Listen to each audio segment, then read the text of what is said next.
कहीं बहुत दूर एक प्रासिरार जंगल था जहां जादुई मखलूकात बसते थे। इस जंगल के सबसे गहरे हिस्से में एक छोटी सी चमकती परी रहती थी जिसका नाम नौरल था। नौरल आम परियों की तरह नहीं थी, वो राजों की मुहाफिज थी।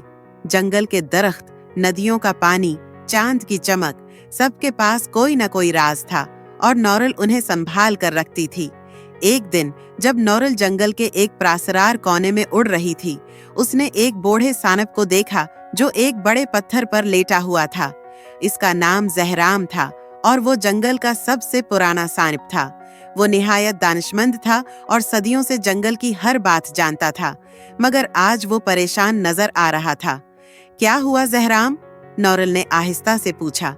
सानप ने अपनी सुनहरी आंखों से उसे देखा और बोला, एक बहुत बड़ा राज खतरे में है, मगर मैं किसी को बता नहीं सकता। नौरल हैरान हुई। मैं राजों की मुहाफिज हूँ, तुम मुझ पर भरोसा कर सकते हो। जहराम ने एक लम्हे के लिए सोचा और फिर बोला, क्या तुम वाकई जानना चाहती हो? अगर मैंने ये राज तुम्हें दे दिया तो तुम्हारी दुनिया हो जाएगी, बदल सकती है। नौरल ने हाँ में सर हिला दिया। तब जहराम ने अपनी पुरानी खाल को हल्का सा झटका दिया और उसके नीचे एक नीला चमकता हुआ पत्थर जाहिर हुआ। ये एक जादुई पत्थर था जो हजारों साल पुराना था। जहराम ने बताया, ये पत्थर इन तमाम मखलूकात के ख्वाबों को काबू में रख सकता है। अगर ये गलत हाथों में चला गया तो जंगल की हर एक जादुई ताकतें हमेशा के लिए खत्म हो सकती हैं। नौरल खौफजदा हो गई।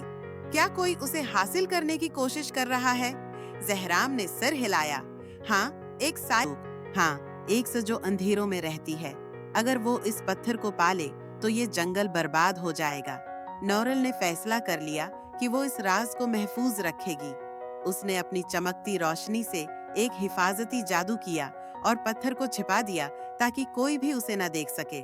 लेकिन अगली रात जब चांदनी पूरे जंगल पर बिखरी हुई थी, एक प्रासरार आवाज सुनाई दी, मुझे पत्थर दे दो।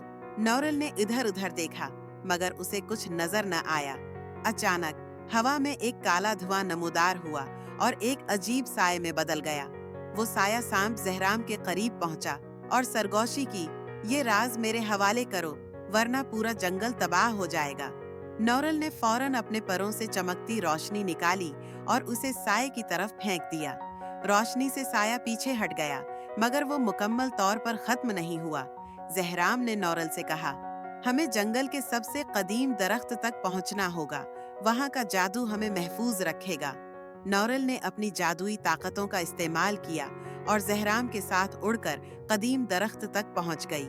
जैसे ही वो वहां पहुंची, दरख्त की जड़ों से सुनहरी रोशनी निकली और जंगल के चारों तरफ फैल गई। वो साया जो उनका पीछा कर रहा था, एक चीख के साथ बिखर गया। जहराम ने शुक्र का सांस लिया। तुमने जंगल को बचा लिया नौरल, अब ये राज हमेशा महफूज रहेगा। नौरल मुस्कुराई। राज हमेशा उनके पास रहने चाहें जो उनकी हिफाजत कर सकें। इसके बाद जंगल फिर से पुरस्कून हो गया। जहराम अपनी जगह वापस चला गया और नौरल फिर से राजों की मुहाफिज बन गई। मगर अब वो जानती थी कि कुछ राज सिर्फ सही वक्त पर ही जाहिर होने चाहें।